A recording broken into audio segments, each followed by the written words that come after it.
Today, let's look at the planche press to handstand. So I'm going to externally rotate the hands. I'm going to place them down by my knees. I'm going to push up into protraction. My shins are going to lift up. I'm going to go to tuck planche. I'm going to continue up all the way to handstand. Open the shoulders fully, hold the position, and then for a bonus, come down back to that tuck planche again. Show control.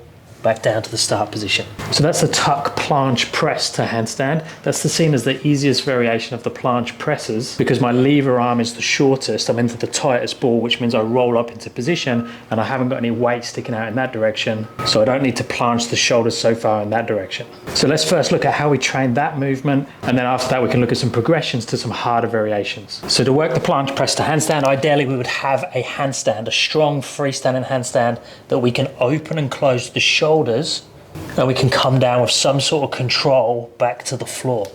Now, if we're not super strong in the freestanding, we can do similar drills using the wall. But obviously, if your goal is a freestanding planche press to handstand, you need to have a freestanding handstand. Our tuck planche at the bottom needs to be nice and strong. So straight arms, knees away from the arms to be able to move up and down there and have strong protraction. Now, I'd say a really good place to get to is if you could hold that position for 30 seconds comfortably. But as long as it's strong and consistent, we can work with it. Now, let's look at mimicking the pathway to the handstand, going as tight in the ball as we can, but using momentum to get us through. So this is more of a tuck jump to handstand. So I'm going to lower the hip, bring the knees towards the elbows, and then I'm going to jump the hip straight up, go into handstand, and then slowly come back down through a tuck, froggy position, back to the floor again. So being able to do that for repetitions at slightly different speeds is going to be useful. So I can jump up faster using lots of momentum. I can go slower, making sure that I start with that low hip and I finish in a controlled position or controlled handstand at the top. If I need more help with slowing it down and getting used to taking the shoulders forwards just before I come down, I could externally rotate the hands nice and close to the wall, take the back to the wall, and now I'm going to frog the knees. So frogging just means I'm bending the knees and then taking the legs out to the outside. I'm going to push the low back into the floor and then roll down to that position. I can jump back up, same thing, shoulders forwards, push hard into the wall, roll through the low back, mid back, upper back. We can then look at slow eccentrics. So I'm going to start in the handstand. I'm going to bring the knees down towards the chest. Again, frogging because it allows me to get deeper in the position and roll through the back. And then toes to the floor, shins to the floor, back again.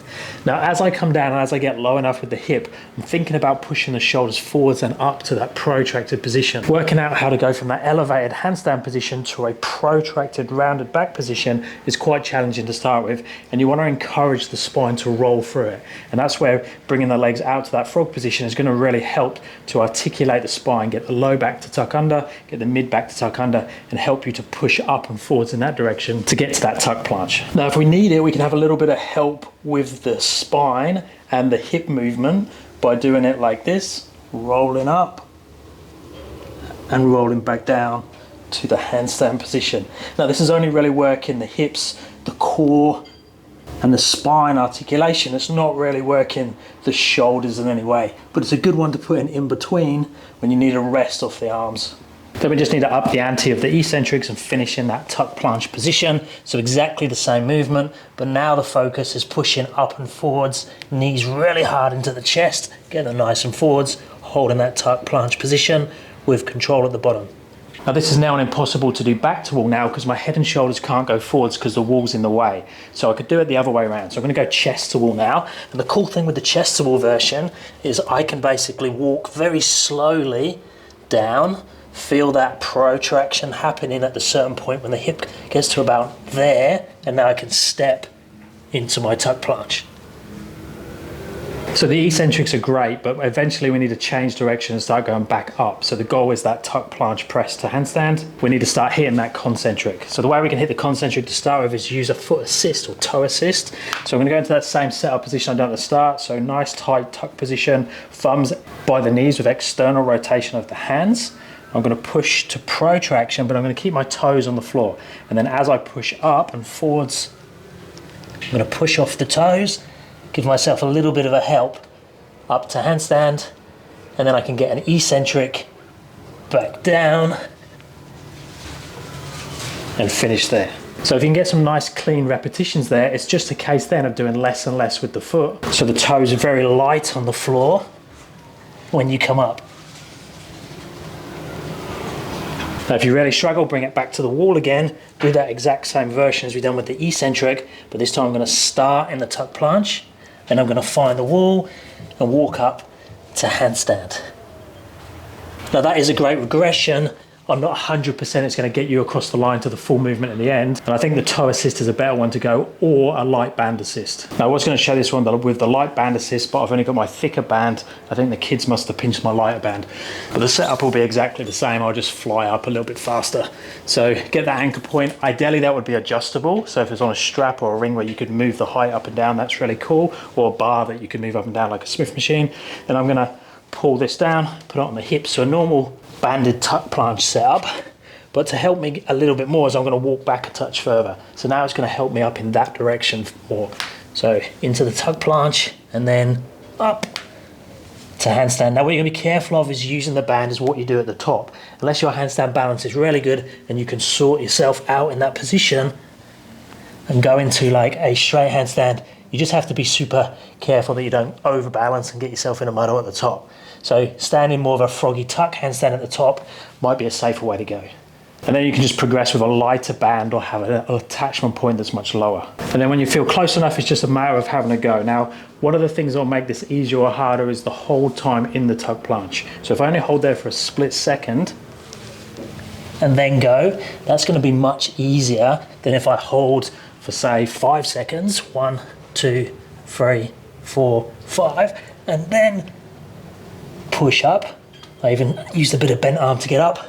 You can see that's much harder. So a split second hold to start with, use a bit of momentum to go through. Make sure you still got that really strong protraction and you're ticking the box for a tuck planche. But that short time is really going to help you to get up to start with, and then you can just increase the time as you get stronger with the movement. And then once you have the tuck planche pressed down, you can just use the same ideas, the same progressions for harder planche variations. So I'm going to go into more of an open tuck position now.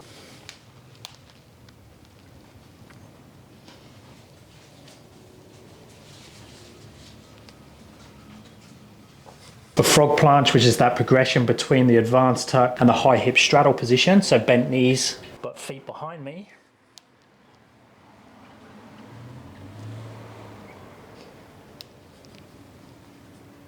Then a high hip straddle. Now this is starting to get a little bit more challenging for me, but I'll try and open the straddle out as much as I can, which obviously makes it harder.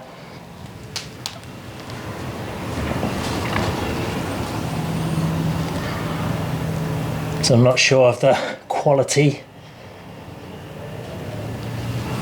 And there wasn't a hold at the end. Now, one of the cool things about training the tuck planche press to handstand or any of the planche press variations is that it basically means that you're going to have a press handstand whenever you want it. So if I have a nice clean straddle press to handstand, something like this, but I trained legs the day before and my hips are super tight and my flexibility is not great and someone wants to see my press handstand, I can just do this version that doesn't look so pretty, but it means that on every day of the week, I've got a press handstand ready to go. You'll find press programs in my app. If you want more help with your planche, check out this video. Give me a shout if you have any questions and I'll speak to you next time. Thanks guys.